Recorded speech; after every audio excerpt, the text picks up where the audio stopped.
Tunda woke one Monday morning to the insistent ping of his phone, a calendar reminder from Yevon for a priority meeting, grocery list review. He rolled over, squinted at the screen, and sighed. The reminder had popped up with a cheerful icon of a shopping cart 3 days ago, but he'd dismissed it, telling himself he'd handle it. Now the notification glowed, accusing him of negligence. With a groan, he sat up, rubbed his eyes, and booted himself out of bed. The remote control of his own schedule had clicked back on, and he was already behind. At breakfast, Yevon was seated at the kitchen island with a printed spreadsheet of pantry items, rice quantities, spice brands, preferred detergents, even the brand of bathroom tissue. She tapped a highlighter along her list while Tunda poured coffee into his mug. He reached for the sugar, but she snatched it first. "Not this one," she said, waving the jar in front of him. "I switched to organic cane sugar. Better for your cholesterol." Her tone was gentle but final, as though all previous sugar decisions had been invalidated. Tunda nodded, set down the jar, and followed her gaze to the correct container. Underneath the glow of the recessed lights, he felt the familiar tug of compliance. During his commute on the Danfo bus, Tunda's mind wandered back to the weekend. He'd been determined to reclaim a fragment of autonomy by organizing a small barbecue at his friend Ifoma's rooftop on Victoria Island. He had sent out invitations, planned a playlist, and even bought charcoal in secret. But Friday afternoon, as he cleared his inbox, there was a message from Yevon. "Remember to prepare the living room for my book club.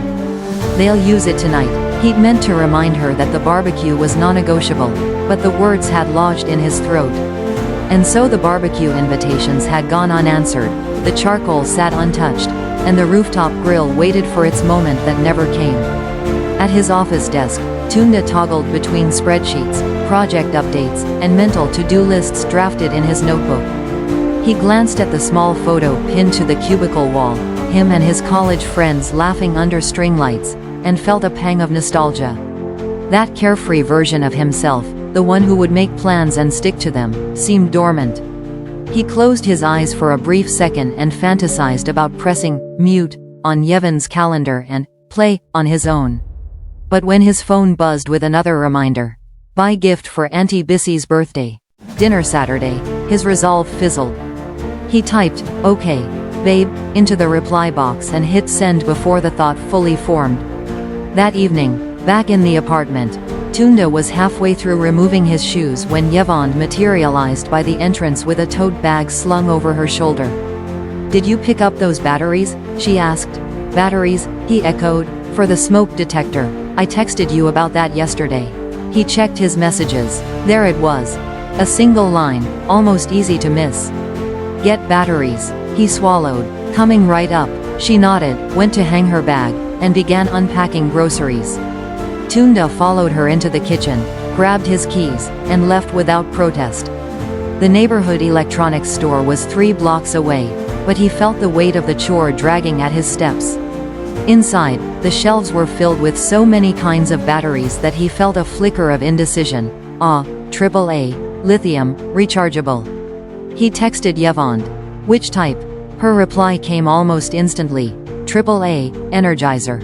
He smiled at the speed of her response. He picked up the pack, paid, and headed home. Later, as Yevon checked off items on her spreadsheet and organized the fridge with Tetris-like precision, Tunda lingered in the doorway. He noticed how at ease she was in the center of their domestic world, how every spoon, pan, and packet had its place. He could admire her efficiency, he truly admired it.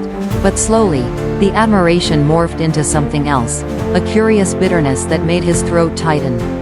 He considered speaking up, suggesting a date night or proposing a solo lunch outing with his colleagues. But whenever he tried to form the words, they stumbled against the habitual compliance he'd cultivated. Instead, he took out his journal and wrote a few lines. "I feel like background noise in my own life." Then he paused, stared at the pen in his hand, and wondered whether words on paper could ever translate into action. That night, as they settled on the couch to watch her reality show replay, because Yevon had missed the finale, the remote sat on the coffee table like an immovable object. Tunda reached out, hesitated, then withdrew his hand. He leaned back, the glow of the television reflecting in his eyes, and felt the first tremor of restlessness. He knew that somewhere between the grocery spreadsheets, dry clean reminders, and battery runs, he had lost the thread of his own desires. But he also sensed that this static tension, the push and pull between his own signals and hers, was the beginning of something new. A signal of resistance. And in that moment, even as the characters on screen bickered and laughed, Tunda's thoughts turned inward to the quiet revolution stirring in his heart.